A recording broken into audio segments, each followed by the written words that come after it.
বন্ধুরা, আশা করি তোমরা সবাই ভালো আছো। তোমার চ্যানেলে তোমাদের সবাইকে স্বাগতম। তো এই মুহূর্তে তোমাদের সামনে যেটা শেয়ার করতে চলেছি সেটা হচ্ছে উচ্চ মাধ্যমিক বাংলার একটা গুরুত্বপূর্ণ বিষয় রয়েছে আমাদের ভাষা। তো এর আগে তোমাদের সঙ্গে বিভিন্ন আলোচনার মধ্যে দিয়ে আমরা গল্প, কবিতা, নাটক প্রভৃতি জায়গা থেকে কিন্তু ইম্পর্টেন্ট প্রশ্নগুলো শেয়ার করেছি। আজ ঠিক আরও একটা ইম্পর্টেন্ট বিষয়, যেটা হলো ভাষা। তো ভাষা থেকে আমাদের মোট বইতে তোমরা যদি ফলো করো দেখবে তোমাদের 5টা অংশ আছে। কি কি?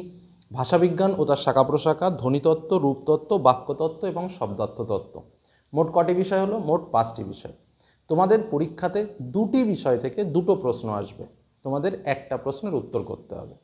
তোমাদের একদম নির্দিষ্টভাবে এবার বলে দিচ্ছি, এবছর কিন্তু রূপতত্ত্ব এবং শব্দার্থ তত্ত্ব থেকে কোনো প্রশ্ন আসবে না, স্পষ্ট করে বলে দিলাম। অর্থাৎ তোমরা যারা 2025 সালের পরীক্ষার্থী তাদের জন্য বলছি, রূপতত্ত্ব এবং শব্দার্থ তত্ত্ব, রূপতত্ত্ব এবং শব্দার্থ তত্ত্ব এই দুটো জায়গা থেকে কিন্তু কোনো প্রশ্ন আসবে না। তাহলে মূলত মানে ব্রড টাইপের কোশ্চেন, 5 মার্কের কোশ্চেন, শর্ট ব্যালেন্সের জন্য আলাদা বিষয়, সেটা আমি আলাদা করে তোমাদের জন্য শেয়ার প্রত্যেক বছরই করি, এবারও করব। তো যাই হোক, তাহলে আমাদের মূল যে 3টে বিষয় রয়েছে এবছর কিন্তু সেই 3টে বিষয়কে একটু জোর কদমে পড়তে হবে। কি কি? একটা হচ্ছে ভাষাবিজ্ঞান ও তার শাখা প্রশাখা, 2 নম্বর বিষয় হচ্ছে ধ্বনিতত্ত্ব এবং 3 নম্বর বিষয় হচ্ছে তোমার বাক্যতত্ত্ব। তাহলে এই 3টে চ্যাপ্টার যদি আমরা ভালো করে পড়ি তাহলে আমরা কটা প্রশ্ন কমন পাবো? আমরা কিন্তু 2টো প্রশ্ন কমন পেয়ে যাব। কথাটা কি বোঝা গেল? আমাকে লিখতে হবে কটা প্রশ্ন? একটা প্রশ্ন। এবার আরও একটা সহজ বুদ্ধি তোমাদের সামনে তুলে ধরি।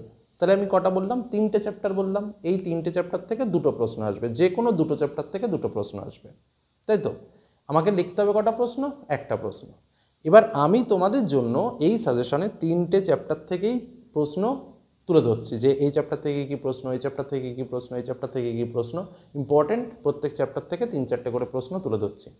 এবার আরও সহজ বিষয়টা কি, তোমাদের এই 3টে চ্যাপ্টারের প্রশ্ন পড়ার দরকার নেই, যে কোনো 2টো চ্যাপ্টারের প্রশ্ন পড়ো, আমি তাও বলে দিলাম।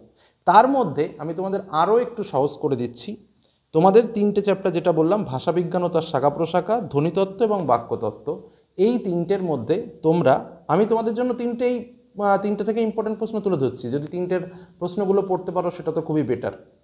আমি বলি ভাষাবিজ্ঞান ও তার শাখা প্রশাখা এবং বাক্যতত্ত্ব, এই দুটো পাঠ খুব সহজ করে পড়ো, কারণ এই দুটো পাঠের প্রশ্নগুলো না খুবই সহজ, একবার দুবার রিডিং পড়লেই তোমার মনে থাকবে।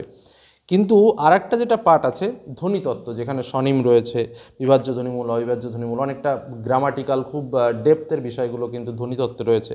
যে কারণে যারা একটু দুর্বল প্রকৃতির ছাত্রছাত্রী রয়েছে তাদের বলবো যে ধ্বনিতত্ত্বটাকে যদি তোমরা অ্যাভয়েড করে যাও সেক্ষেত্রেও কিন্তু খুব একটা এফেক্ট হবে না।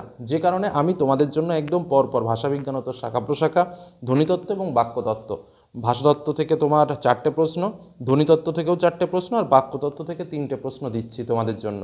এর মধ্যে থেকে ধ্বনিতত্ত্বের যে 4টে প্রশ্ন রয়েছে সে 4টে প্রশ্ন না পড়লেও চলবে। কথাটা, এর মধ্যে একটা প্রশ্ন কমন পাবে আশা করি, না পড়লেও চলবে। তোমরা ভাষাবিজ্ঞান ও তার শাখা প্রশাখা এবং বাক্যতত্ত্ব এই দুটো জায়গার প্রশ্নগুলো কিন্তু মিস করো না, কারণ খুবই সহজ এই প্রশ্নগুলো। এবং আরও একটা কথা তোমাদের বলে রাখি, এর আগের বারও কিন্তু ভাষাবিজ্ঞান ও তার শাখা প্রশাখা থেকে প্রশ্ন আসেনি, আর এবারও মাধ্যমিক অর্থাৎ 2023 এবং 2024 এই ভাষাবিজ্ঞান ও তার শাখা প্রশাখা থেকে কিন্তু কোনো প্রশ্নই আসেনি।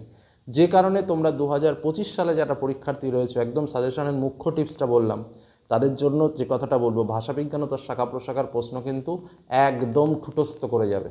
কি বললাম বোঝা গেল? কারণ এখান থেকে প্রশ্ন এবার আসার সম্ভাবনা সবচেয়ে বেশি, শুধু এটুকু বলে রাখলাম। তো চলো আর সময় নষ্ট করব না। তোমরা যারা ইতিপূর্বে যে সাজেশনগুলো দিয়েছি বা প্রশ্নগুলো দিয়েছি, তোমরা যারা দেখোনি তারা অবশ্যই দেখে নিও সেই ভিডিওগুলো, সেক্ষেত্রে তোমাদের অনেক উপকারে আসবে। তাছাড়াও বিভিন্ন বাংলার বিভিন্ন গ্রামার সেকশনের শর্ট কোশ্চেন দেওয়া রয়েছে, বিভিন্ন কবিতা গল্পের ব্যাখ্যাও তোমাদের জন্য দেওয়া রয়েছে। তো চলো প্রশ্নগুলো একটু দেখে নেওয়া যাক। আমি 3টে থেকে 3টে প্রশ্নই তোমাদের সামনে তুলে ধরছি, মানে 3টে চ্যাপ্টারের মূল যে প্রশ্নগুলো রয়েছে সমস্ত প্রশ্নগুলো। চলো তাহলে প্রশ্নগুলো দেখে নিই।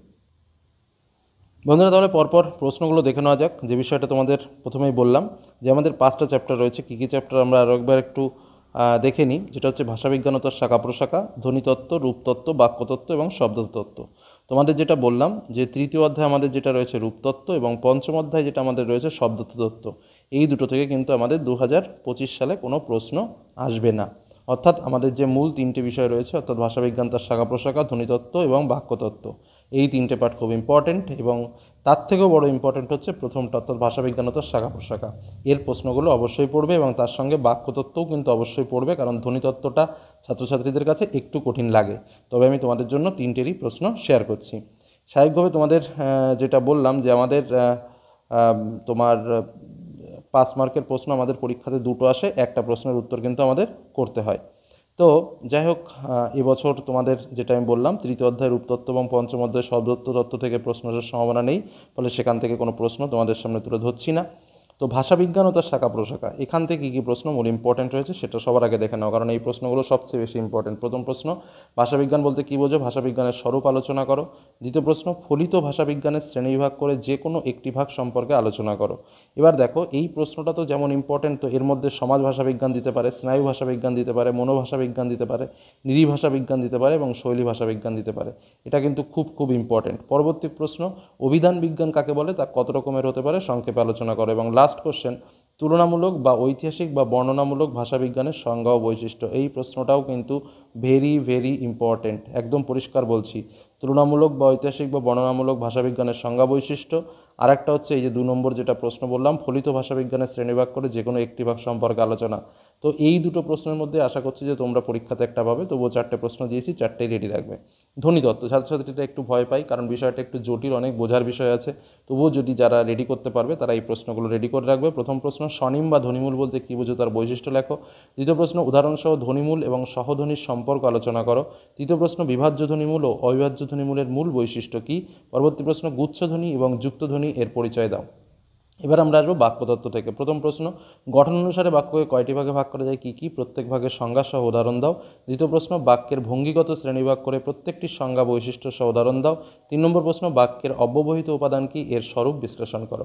এই হলো আমাদের মূল যে 3টে চ্যাপ্টার রয়েছে, যেখান থেকে প্রশ্ন আসার সম্ভাবনা এবছর, সেই 3টে চ্যাপ্টার থেকে ইম্পর্টেন্ট প্রশ্ন শেয়ার করলাম। তবে তোমাদের যেটা চালাকির সহিত বললাম যে রূপতত্ত্ব, শব্দতত্ত্ব থেকে কোনো প্রশ্ন আসবে না, ভাষাবিজ্ঞান ও তার শাখা প্রশাখার প্রশ্নগুলো কিন্তু সবচেয়ে ইম্পর্টেন্ট, কারণ ওখান থেকে একটা প্রশ্ন আসবেই, এটুকু মোটামুটি কিন্তু এবছর ধরেই নেওয়া যেতে পারে। এবং তোমরা কিন্তু এই প্রশ্নগুলো অবশ্যই পড়বে। তবে যেটা বললাম, ভাষাবিজ্ঞান ও তার শাখা প্রশাখা এবং বাক্যতত্ত্ব, এই দুটো পার্টের প্রশ্ন কিন্তু অবশ্যই রেডি করে পরীক্ষার হলে যেও। আর ধ্বনিতত্ত্ব যারা অ্যাভয়েড করতে চাইছো তারা অ্যাভয়েড করতে পারো, তেমন কোনো ক্ষতি হবে না যদি এই দুটো পার্ট ভালো করে তোমরা পড়ো। এই হলো মূল বিষয়, সম্পূর্ণ তথ্যভিত্তিকভাবে তোমাদের সামনে তুলে ধরলাম এবং আলোচনা করলাম। আলোচনাটি ভালো লাগলে লাইক করুন, নিজের সঙ্গে শেয়ার করো। ধন্যবাদ।